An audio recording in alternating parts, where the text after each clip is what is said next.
ನಮಸ್ಕಾರ ಸ್ನೇಹಿತರೆ.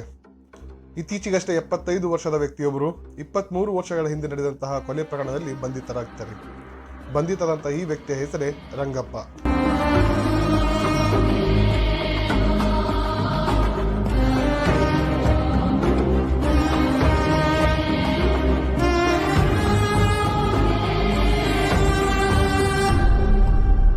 ಎರಡ್ 2002ರಲ್ಲಿ ಮೂಲತಃ ಮಾನ್ವಿ ನಗರದ ಆಳ್ದಾಳ್ ಗ್ರಾಮದವರಾದಂತಹ ರಂಗಪ್ಪನವರು ತಮ್ಮ 3ನೇ ಹೆಂಡತಿ ಸಿದ್ದಮ್ಮನವರ ಜೊತೆಯಲ್ಲಿ ಗಂಗಾವತಿಯ ಹಳ್ಳಿಯೊಂದರಲ್ಲಿ ವಾಸವಾಗಿರುತ್ತಾರೆ. ಒಂದು ದಿನ ರಂಗಪ್ಪ ಮತ್ತು ತಮ್ಮ ಹೆಂಡತಿ ಸಿದ್ದಮ್ಮ ಅವರ ನಡುವೆ ಒಂದು ಜಗಳವಾಗುತ್ತದೆ.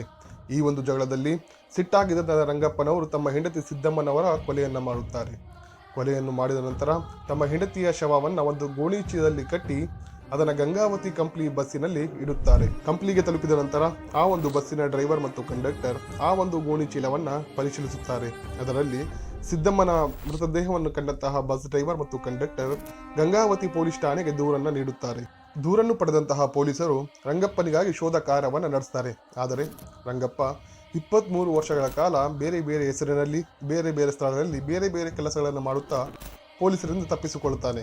ಇತ್ತೀಚೆಗೆ ಜೂನ್ ತಿಂಗಳಿನಲ್ಲಿ 75 ವರ್ಷದ ರಂಗಪ್ಪ ತನ್ನನ್ನು ಯಾರೂ ಕೂಡ ಗುರುತನ್ನು ಹಿಡಿಯುವುದಿಲ್ಲ, ತನ್ನ ಎಲ್ಲ ಕೇಸುಗಳನ್ನು ಎಲ್ಲರೂ ಮರೆತು ಹೋಗುತ್ತಾರೆ ಎಂಬ ಭರವಸೆಯೊಂದಿಗೆ ತಮ್ಮ ಮೂಲತಃ ಹಳ್ಳಿ ಆಳ್ದಾಳಿಗೆ ವಾಪಸ್ಸಾಗುತ್ತಾರೆ. ತಮ್ಮ ಹಳ್ಳಿಗೆ ವಾಪಸ್ಸಾದಂತಹ ರಂಗಪ್ಪನವರು ಒಂದು ಸ್ಥಳದಲ್ಲಿ ನೀರನ್ನು ಕುಡಿತಿರಬೇಕಾದ್ರೆ ಆ ಒಂದು ಹಳ್ಳಿಯ ಮುದುಕಿಯೊಬ್ಬರು ರಂಗಪ್ಪನವರನ್ನು ಗುರುತು ಹಿಡುತ್ತಾರೆ. ಈ ಒಂದು ಗುರುತಿನ ಅನ್ವಯ ಪೊಲೀಸರಿಗೆ ವಿಚಾರವನ್ನು ತಿಳಿಸಿದಾಗ ಪೊಲೀಸರು 23 ವರ್ಷಗಳ ಹಿಂದೆ ಬಂದಾಗಿದ್ದಂತಹ ಕೇಸನ್ನು ಓಪನ್ ಮಾಡಿ ರಂಗಪ್ಪನವರಿಗೆ ಬಂಧಿಸುತ್ತಾರೆ. ಈ ಒಂದು ಘಟನೆಯು ನ್ಯಾಯ ಸಿಗುವುದು ತಡವಾಗಬಹುದು, ಆದರೆ ನ್ಯಾಯ ಸಿಕ್ಕೇ ಸಿಗುತ್ತದೆ ಎಂಬ ಮಾತಿಗೆ ಜೀವಂತ ಉದಾಹರಣೆಯಾಗಿದೆ ಎಂಬ ಮಾತನ್ನು ಹೇಳುತ್ತಾ ತಮ್ಮೆಲ್ಲರಲ್ಲಿ ವಿದಾಯವನ್ನು ಕೇಳ್ತೇನೆ. ಜೈ ಹಿಂದ್, ಜೈ ಕರ್ನಾಟಕ.